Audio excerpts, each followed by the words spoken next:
हिंद पाक गोलाबारी के नतीजे में आज एक बार फिर कुपवाड़ा जिला जो है वो निशाने पर है और शुमाली कश्मीर में लगातार इस तरह जो है आबादी वाले इलाकों में गोले गिर रहे हैं जिसका नतीजा या जिसका खमियाजा बरह रास्त यहाँ के अवाम को भुगतना पड़ रहा है। और इसी सिलसिले में हम इस वक्त रावतपुरा कुपवाड़ा में मौजूद हैं जहाँ पर गुज़श्ता रोज़ यानी कि ज़बरदस्त शेलिंग हुई और पाक की गोलाबारी का निशाना जो है यहाँ का अवाम यहाँ के लोग बन गए। और इसी जगह हम आज मौजूद हैं। आप देख रहे हैं कि मकान की तबाही किस तरह हो चुकी है। ये कह रहे हैं कि दरमियानी रात को जो पाकिस्तान का गोला आया और वो सीधे इससे टकराया जिसके नतीजे में मकान का पूरा हिस्सा तबाह हो गया है। लेकिन यहाँ ये लोग मोजज़ाती तौर पर बच निकले और इनसे ही बात करने की कोशिश करेंगे मकान मालिक। जी क्या हुआ है, कल कितने बजे ऐसा ये वाकया क्या हुआ? यह साहब मैं क्या कहूँ, मुझे ऐसा महसूस हुआ कि क़यामत सुगरा थी।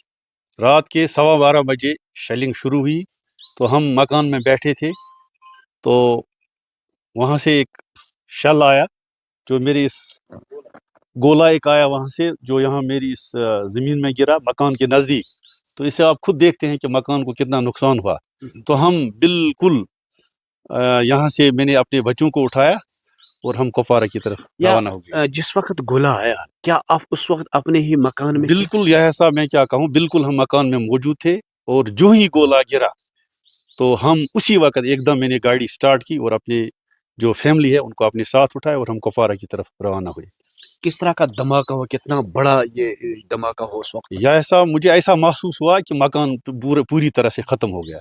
लेकिन जो ही हम बाहर निकले तो गाड़ी को मैंने स्टार्ट किया और हम कुपवाड़ा की तरफ रवाना हुए और हमने पीछे की तरफ बिल्कुल नज़र नहीं दी। आपका बॉर्डर ज्यादा नजदीक पड़ता है? ये तो सर बिल्कुल नज़दीक है। आप देखिए सर, ये गोला जो है इस साइड से आ गया, आप देखिए सर, और यहाँ पे गिर गया और इसने पूरी तरह से मेरे मकान को तबाह कर दिया। यानी कि ये कह रहे हैं कि जो इसकी जमा पूंजी थी वो चंद ही मिनटों में तबाह हो गई है। यानी कि पाक से गोला आया सीधा इनके मकान से टकरा गया।